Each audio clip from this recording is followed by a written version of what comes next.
Somewhere in the hills above Sakleshpur, a stream is being captured before it can finish its journey to the sea. You drink from that journey every single day, even if you've never heard its name. Right now, machines are pulling water out of that stream and sending it somewhere else entirely. And the number they used to justify it may not even be real. By the end of this video, you'll understand the secret Mangaluru was never told, why a project built to save one part of Karnataka might quietly be starving another. The stream is called Yettinahole. It begins at nearly 950 meters in the western Ghats, in a forest so thick with rain that the canopy itself seems to breathe water.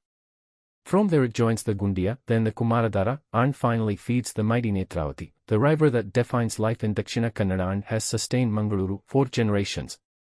This is not a side stream. This is the source. And someone decided that source belonged somewhere else.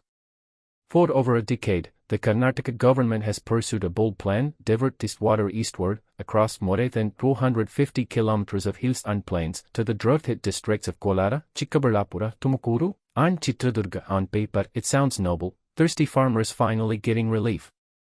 Who could object? Here's who: independent scientists who actually check the math. The official plan promises to divert 24 tons of water every year, enough for the drinking needs of over 7.5 million people. That single number is the entire foundation of the project, every year, every pipeline, every 1,000 crore spent. But what if that number is wrong? In 2015, a team led by Professor D.V. Ramachandra at the Indian Institute of Science, Bengaluru, did their own independent assessment. Their finding? The Yettinahole catchment can realistically yield only 9.55 tons, less than half the official claim. The government's estimate had extrapolated from limited data on one stream and stretched it across the entire system. That gap is not academic. Every drop counted twice in a spreadsheet is a drop that never reaches Mangaluru. The Netravathi is not just scenery. It is Mangaluru's primary drinking water source. It supports agriculture, fisheries, and delicate estuaries where fresh water meets the sea. In the dry months of March and April, when reservoirs run low, that flow is survival. Now imagine weirs and pumps upstream still pulling water east, even as coastal supplies stretch thin. This isn't just activist concern. The National Green Tribunal has flagged it ecological issues. The catchment lies in an ecologically sensitive zone flagged by the Kasturirangan Committee, areas meant for the strictest protection. Yet construction pushed ahead. Forest violations were later red-flagged by the Sentry in 2025. Trail runs in 2024 delivered only about 40% of the promised water to target reservoirs. Meanwhile, project costs have exploded, from around Rs 9,000 crore at approval to over 23,000 crore today, with significant portions already spent.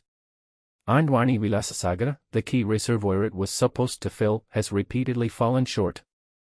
This is the secret Mangaluru was never properly told: a massive upstream diversion based on contested hydrology, without a comprehensive, transparent downstream impact study on coastal Karnataka's water security.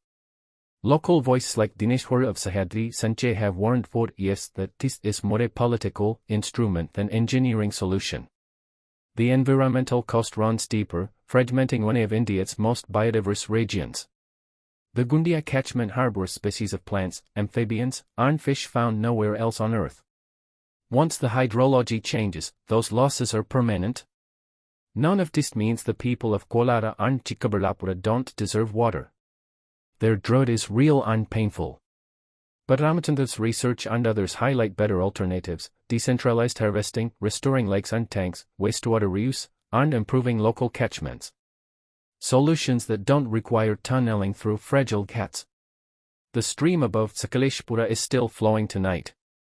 The only things that changed are the numbers written down to describe it, and whether the people downstream were ever truly consulted before those numbers became policy. Mangaluru wasn't told the full story.